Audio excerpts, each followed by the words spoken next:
efa nolazaina taminao ny amin'ny tompo efa fantatrao tam'izany ny fitiavany efa henonao taman'olona ny famonjeny ko anjaranao no sisamisaina efa nolazaina taminao ny amin'ny tompo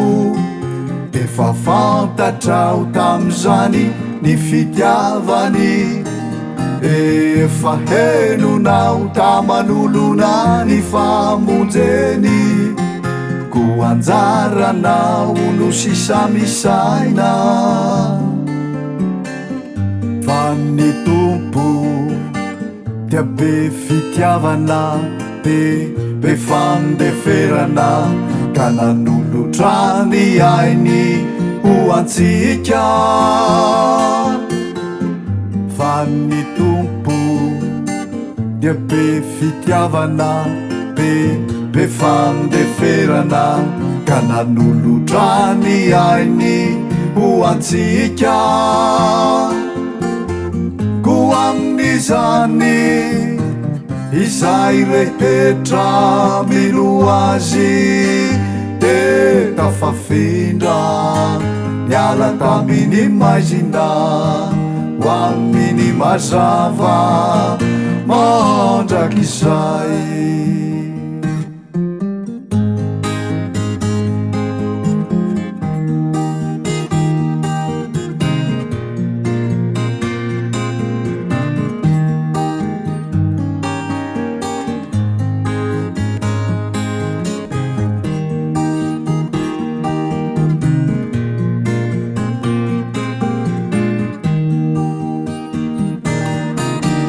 ankehitriny anefa amizao dia mbola misy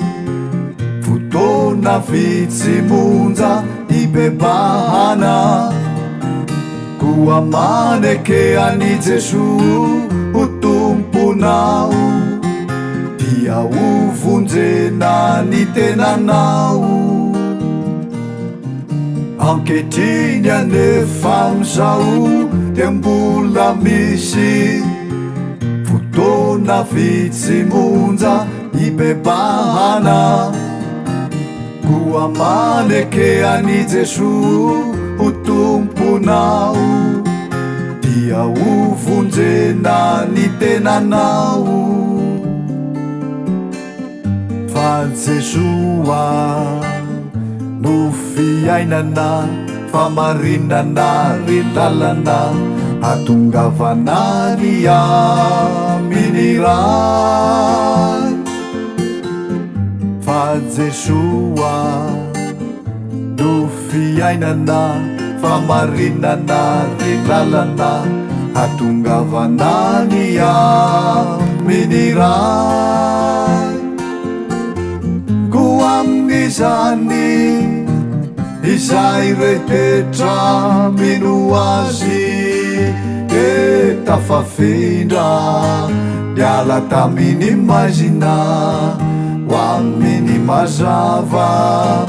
mandrak'izay niala tamin'ny maizina ho amin'ny mazava mandrak'izay